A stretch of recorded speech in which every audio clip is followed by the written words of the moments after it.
Hello, this is Kavita with Aligned and Soulful Success. And today I want to talk about something that I see a lot and something that I've experienced a lot as an entrepreneur, and that is consuming versus creating, and how you can get caught up in consuming or over consuming instead of creating, especially as an empathic entrepreneur, and also how to tell that that's happening. And then finally, what to do about it. So, even if part of that is appealing to you, I'm going to encourage you to keep listening. So, let's start by thinking about this. Think about the answer to this question as I ask it. How many hours do you work a day? How many hours do you work a week, a month, or a year? Do you know the answer to that question? So, if you're an entrepreneur, there are probably a lot more hours than you think, because there is the emotional and mental time that you spend on your business, thinking about your business when you're not officially working in your business, reading about it, talking about it to others. And so that would also be counted in your work time, right? So whatever your estimation is, the about amount of hours that you actually work. And if you're an entrepreneur, I'm going to ask you to be honest with yourself of what the answer is. Okay. And so I'm not telling you to stop doing that, but just be aware of it, right? The awareness is always important. And then also, if you're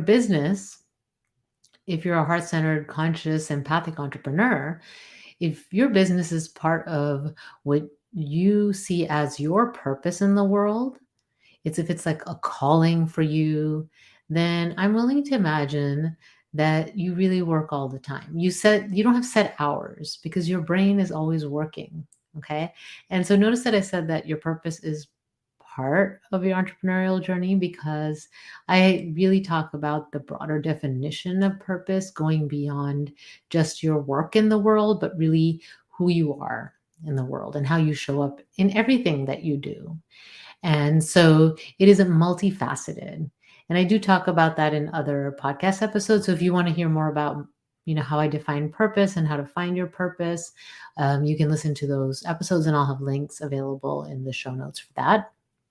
But today we're talking about the fact that when you have a business and it's part of your purpose, then you are often all consumed by it, right? It's just so important to you. It's such a part of your life that there's so much time that you spend on your business that's not conscious, right? And so sometimes, especially when things are going not so well, or maybe if things are going really well, this can also happen.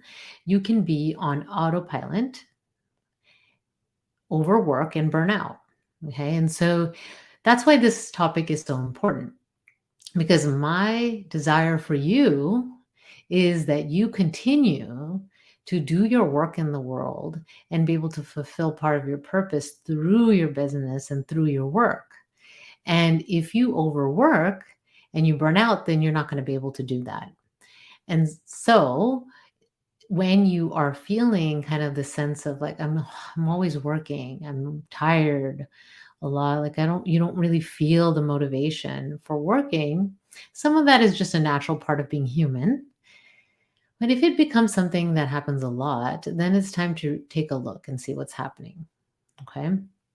And then also, there is the kind of practical consideration of how you manage your time. And are you managing your time well? And are you putting in time boundaries? And again, I have another episode on time management that I'll link in the show notes. So let me talk about how you can know if you're in this kind of consuming versus creating as an entrepreneur. So I do believe, and I want to be clear to say, that some level of consuming is important, because I consider what you consume as a way to fill your mind and your brain with more knowledge, with support, with growth, whatever you want to learn, right? And so there is an importance to consuming. The problem comes when that's how you spend a good amount of your time or most of your time, and it's contributing to you feeling overworked or burnt out. Okay? And so one of the ways that you may find yourself overworking is by consuming other people's content and learning. Okay. And as when you do that, the question is, are you consuming the content, learning, and then implementing it? Or are you just continuing to consume to learn? One way this can show up is by mindless social media scrolling. Okay. And so I do this. I've done this. I've catch myself doing it. And so if you find yourself on social media and scrolling, you probably went to whatever platform for a specific purpose, right? Maybe you went to go check on a group that you're part of. Maybe you went to check on what's going on with your friends and have a break from your work. You probably picked a purpose to go onto social media if you are on social media. And then when you get on social media, you can start to scroll, okay, and start to consume that way. And most likely in your network, you have other people who are entrepreneurs or do similar work that you do in the world. And that can naturally ignite comparison. And then unconsciously, or even consciously, impact how you feel about your business and the results that you're receiving in your business. And so then you continue to scroll and consume and maybe try to figure out what they're doing in their business, and how are they making it work, and maybe you need to change that, and maybe you're doing something wrong. And so then you start to go down that rabbit hole and you say, oh, they're using this strategy, and maybe then you go and try to learn about that strategy, and then that leads you to another. And so before you know it, a few months down the line, you're still learning about that. Okay, so think about this for a moment. How often do you spend on social media scrolling mindlessly and going down rabbit holes?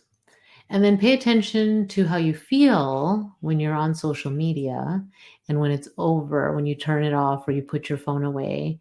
And is it positive? Is it inspired? Do you feel excited about your business, or do you feel like you're behind? So pay attention next time you're on. That's my challenge. That's one strategy that I'm going to recommend if this can be one of the things that you catch yourself doing. So the second thing I touched on when I talked about that social media rabbit hole is more learning. Okay, maybe it's more certifications, more training, more reading, listening mindlessly to a bunch of podcasts, reading book after book, enrolling in courses that you don't complete. So I want to be clear again. I obviously think that it's valuable to listen to a podcast, to read books, to take more training. I do that, and I always will do that. And I've made a conscious decision that I will continue to learn and grow and learn new skills as a coach, because I think that there's so much that I can learn, right? There's so much, and it's so interesting to me, and it's exciting to me. And I'm reading stuff all the time and listening to all the time to things all the time, listening to podcasts. And the issue again is the over part of that is like when you overconsume instead of actually creating for yourself or for your business. So how much time do you actually spend reading, taking courses, listening to podcasts? And how much of that time are you using to avoid creating for yourself, for your own business, for your own clients, for creating clients, for attracting your dream clients? How much of that time can be redirected to creating? Most likely, this has been an unconscious process. You are not consciously saying that I'm going to overlearn and not actually create. You probably have convinced yourself that you need to learn all these things, or you have to have this first before you can create. Okay, so it is really important for you to look at the root of the belief. What is it that you really believe? What are you telling yourself about this over consuming? And is it really true? So that's the second way that you could tell. if you're in consumption mode or creation mode, the overdoing it where you don't have as much time left or enough time left or a sufficient time left to create for your business, or you're using it as a way to avoid creating. Another way this can show up is research. So I do this. So one of the assessments that I've taken and that I love is the Colby assessment. And in that, it's like one of my strengths is the researcher, right? That's not what it's called. It's called something else. I can't remember exactly what it's called at this today, right now, in this moment. But I'm a person that fact finder. That's what it's called. And I can find out things pretty easily. It comes easy to me to do research and find out how something started or whatever. And so it's something that comes so naturally to me that I assume everybody can do that. But other people may have trouble focusing long enough to find the research and to research what they're trying to find out. And so for me, what can happen is I can overdo it. So I started to do the research, I get excited, I find the answers, and then I want to learn more and even more and more. And oh gosh, I need to learn more about this. And then it's like kind of like this never ending quest of figuring something out. And that can be a distraction, and that can be the over-consuming part of things. So I do think there's importance in learning from others that have done what you have done, or learning best practices, or doing some research. The challenges, again, are when you overdo it. And part of that is by avoiding doing for your business. So there's a balance between researching and then actually taking action. And so the fourth way that this can show up is you looking completely externally for all the answers, right? And so this is related to the other three, where you're social media scrolling, you're trying to learn all these things, you're doing the research, right? And so you think that if you do enough research, if you take enough courses, if you read enough books, if you look enough on social media, that you're going to find the answers to the questions that you have about what to do next with your business, or even what business to start or whatever, right? But the truth is that you are the only one that knows the answer to that question. You know the answer. And so maybe you're looking for someone else to tell you the answer, or you know the answer and you need someone to kind of validate that so you feel like that you're correct. The truth is, you know the truth and you know the answers. If you really go inward and you check in with yourself, that part of you that's not scared, that higher self, knows the answers. That part of you knows what the next step is. And so you do the research and you learn, and then you make a decision and take the next step. When you're stuck continuing to search for the answers, your brain is going to look for confirmation that you're wrong, because you might be looking for you're wrong, and you're going to find that. And if you ask multiple people what they think, everybody will come with their own opinion and their own lens. So, and it may not be what you want to hear, and they may all give you different answers and confuse you even more. So do the research and then do the internal work.